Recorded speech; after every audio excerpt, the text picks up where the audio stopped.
akwa bie mu famra nimdie ne skasa fidie so na sabre no exclusive interview bia timi akoso interview no na with honorable Mubarak Muntaka Mubarak ono member of parliament Edema Asanwase constituency.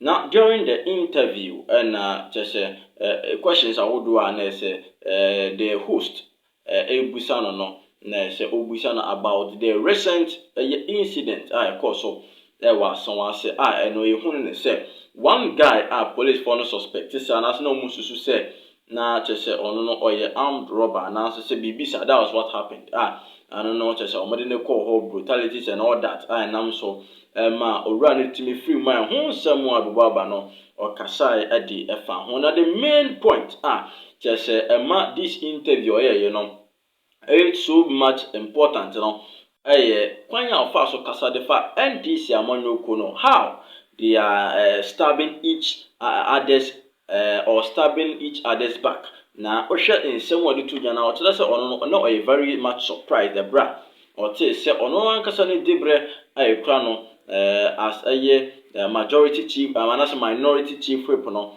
yaji e dia free nsɛm e bra o say asɛm no na very much surprised just nsɛm wode agu mountain so ne de enene nyina na metima boss na emum yenko na interview ni nyina no yenko ti na ibe yeti a ibenya emu nkyiremu nyina no na yetimi ehu se de nema ekoso ewo NPP anas NDC amonyoko ni mo. Right. I mean, I heard him say that. What did you think of that remark? That's okay. Autopsy says he hit his head. Well, I mean, let me thank you sincerely for coming to my office.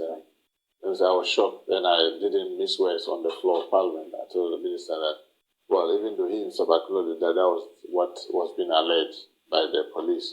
And I said that how can he link the autopsy to what they are saying? Because if someone runs and crashes himself into a wall, the most suspicious place to expect a crash will either be the chest or the head, and not the abdomen and the spleen. I mean, so you will see a mismatch completely. It's sad that the way the police sometimes, when they are entering the Zongo community, the mindset with which they go, I find it very, very unfortunate. What mindset do you think they go there with? I mean, I've seen incidents in many communities. I mean, remember, we are not living in isolation. We are in a region where there are other communities, neighboring communities, and we see how sometimes when the police are entering those communities, the way they behave, and when they are coming into our community, the way they behave. I don't know for whatever reason, there seems to be this mindset that we are some kind of iron guys that are there, some kind of subhuman beings that are there. That's how we see it. We may be wrong, but that's how we see how we are being perceived.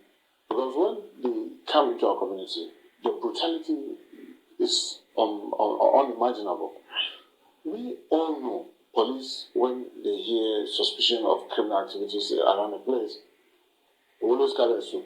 And when they do this, even if you are a member of parliament around the place, it may affect you. But the way they do it in a very decent way because they know that in a suit, a lot of innocent people could be caught up within the net. So they will just ensure that they effect arrest. That's what I'm telling someone, that we need to come back to this law of saying the police can use minimal force and define the minimal force. Right. Yes, they are supposed to use some minimal force to gather the people. Then they do the filtering, let go those that they genuinely believe are just caught up within the area, and then those that they suspect may be criminal, then they interrogate them. But each time they go into our community, the brutality is always unmeasured. And I can tell you that I have lost count how many times I have to come to the parliament to raise these concerns. And most of the time, when I even have to come, it is as a result of somebody dying. Which is most of all. For those that happen, then people get brutalized, they just get hurt. It's uncountable. But anytime I have to come to the floor, it is because some people have lost their life. And the case of this Yusuf Salahuddin, very, very unfortunate. In fact, they were painting his room. He was preparing to get married. Then, a Sunday evening, council, the young boys were playing football. He was standing there. He just saw people running. And like we are in this room, If all of a sudden my secretary runs in here and starts running, I don't think you and I are going to be asking, why are you running? We will just start running and follow her without knowing what actually, because we just have to run to maybe a safe place because we start asking, why are we running? Often because we didn't even know what's happening, he ran into the police.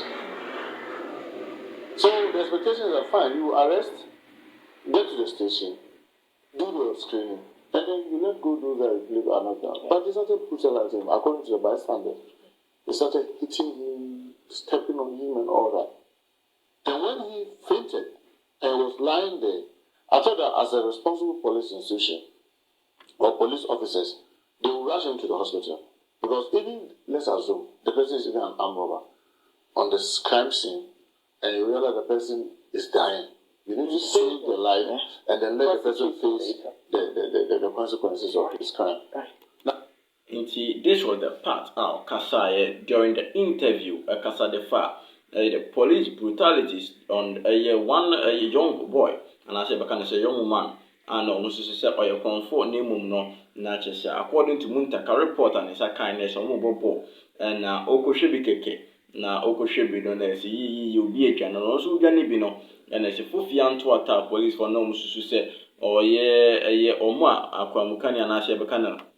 So I confronti omode sa oyeni etimi ede eto no na ni nyina mu no okata ede efa ho no jai yo jampe ye ebe kasa de fa ndc amonoko no mu ede ensem kakra nso de tuja e ho na no nso mayonko na eno nso mu ntire mu kakra yenkoti eno nso emra. Because the reality is that there are certain things you cannot do in a democratic chamber like our parliament, right, with your number 137. When the other side is 138. I mean, and I always tell people, look, a democracy that doesn't give a window for people to talk, it's not a democracy. And when people misunderstood talking to mean that people are weak or people are compromised, well, today, I don't know what they are saying.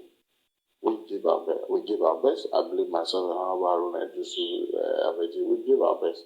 And we are very proud of it. And because I believe anybody who is very sincere to himself or herself watching this house today will acknowledge that we did our best. Okay. And we take pride in that. We'll talk about your role in the 2024 elections, especially in Ashanti region. But I want to move to this scandal that has dominated the headlines for weeks now, involving the former Minister for Sanitation and Water Resources, Madam Siledapam. The Attorney General has advised on taking over a case, and I've heard people say, why would Attorney General take over the case when the Special Prosecutor is investigating it? But I want to talk about the scandal itself. As an MP, when you first heard that a minister had this much in their home, $1 million, there's 300,000 euros. What was your first impression? What was your first impression? Very, very fun. Initially, when I heard that, I didn't believe it. I thought it was the usual thing that we do to each other. We just tell lies and escalate them, exaggerate them, until someone was showing me a court document. And I said, are you really sure? Is it not maybe, now with the artificial intelligence, there's nothing, even this interview can be redone in a way that, yes, we'll be seen talking, but the voice is being overrun. That is completely different from this actual interview. Now with artificial intelligence, people can do it. So I still had my doubt that I don't think this can be true. Because to be very frank and honest with you, when I was in the past, former colleague, remember she represented Batman, we were all in this chamber. Right. I call him Mother. I mean, because we were all in the same Asante caucus. Right. And we respect each other very much. When she comes to this house, to be very frank with you, the complaints about, sometimes her committee complains, there's nothing. So, with all there's nothing, and then there's this in your house. It looks contradictory for me. Frankly speaking, I keep seeing things changing. Even yesterday, I saw some document that they said the Attorney General's response. Is it factual? I don't know. Because of this same artificial intelligence, I still don't know whether they are factual. You see some description of only 200,000 is hers. 800,000 is for brother or something. $800,000, yes. I don't know whether they are factual response from the authority. Yes. If they are, all this is worrying for me because why do you keep such large chunk of money in the house? Nti nsɛm kakra a ɔde to dwa ɛfa ho nso talking of Mami Sisi In the Adapa. training, you should be able to train me to rise above my biases. So each time I'm acting, I try to put myself above my biases. I consciously know that I have this bias towards Bridget, but in dealing with her, I should be conscious not to cross this line. People don't do that, and you leave me with my biases. If you can't interview, you will get a respect. The way maybe I'm behaving towards you may be different from if it's another person. Right. And that may not be fair. So it's with the training. I think that they need to look at that. So they are biased towards the community. The Zongo communities. And yes. it's across the country. And look, just listen to any time there's some riot and there are deaths. Listen to the names. Last week, we had so many, I couldn't go. But I've spoken to them, I've sent my reps today, and I'm also told the police have visited them. The IGP has spoken to the family. Now, 230. No, 200. First, 200. When you went to when I first came, President Kufuor, we were 200. Okay. And the NDC had this about 90. No, about 90, is it 92 or 91? Right. The following election, when it was moved to 230, the NDC moved to about 96 or so. Okay, I get you. Then, the following election, all of a sudden, we moved to 118 and MPP moved to 112.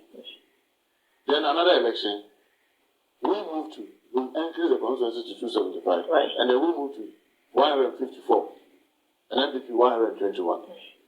Then one cycle, MPP moved to 169 and we came down to 106. 106. Then now you have 137, 137. What it is telling you is that you are gradually having constituency judges move in droves. And that is danger for our democracy. People sometimes don't really see it. But what is it that makes some constituencies so unstable? You go and check. Some people say it's because they are enlightened. No, you go and check the underlying current. The lies. Because I lie to come and take you off. Right. So you see, and then the lies catches up with me. Because maybe he is also coming to make another lie. I have in it. And my people have some saying, the other people have some saying that when you see people keep long in a position, it is because they are largely truthful. Okay.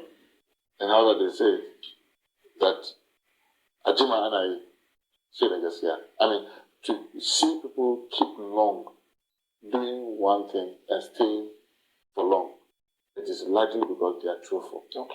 So you see, just when you watch, you see some conferences are very difficult. Like I said, and sometimes people just don't understand what is it that has made it possible just for all these difficulties. You keep winning the seat. I'm not an angel. I have my own shortfalls. I have my weaknesses. But I can bet you, largely, you are being truthful to your people. And you are being sincere. And they see it. You know, you can fail even when your father is doing his best, even though he's not solving all your problems. You can feel it. You can also see it, even though when he's lavishly giving you everything, and you know that he's not doing well, you can feel it. It's in the house. You can feel that your mother is not doing well in keeping this home, even though she may be putting food on the table. You can see that she may be able to put only one meal on the table, but you can sincerely see that she's doing her very best. That is the difference. Doing your very best and being sincere and honest to the people that you're with. Is this view something you have shared with a party? Are you able to connect with them? I mean, for instance, I'm interested, what's your relationship like with the chair? For instance, what's your relationship? Well, I mean, you see, party positions are things that brings people together. I mean, you may have your differences, you may have your biases, but you must learn to work together. I mean, when I was in the leadership, I was serving almost in all the party leadership positions. Right. And I want to believe that many may not like my style. Maybe many may have reservation about how I put my facts so blunt. And sometimes you may step on people's toe, but the truth is one. Because, I mean, with the greatest respect, when I'm very experienced about something, and I know that you don't have that experience, and you think that we should do it the way you think. I should be able to point out that, look, the way you are thinking, it cannot be done because of ABCD. But sometimes it brings disagreement. But the bottom line is that when you are in a group, you must learn to work together. You don't have to be friends. You don't have to like each other to work together. You have a common objective, and you should work towards that objective. It mustn't be that, I mean, with the greatest, maybe a very bad example, we've agreed to do this interview. Yes. I mustn't like you. Right. I mustn't be friends before we agree to do this. I mean, if we are friends, fine. It may make it more lively. Right. But even if we are not friends, once we agree to the terms, right, we should be able to grant and have a very beautiful interview without having any hiccup. And in so many children, and honorable Muntaka Mubarak at the Atujana drop a comment or comment session talking about the leadership of NDC, talking of my Mrs. Ibanadapa and the police brutalities in the Zongo communities. My more comment session as well.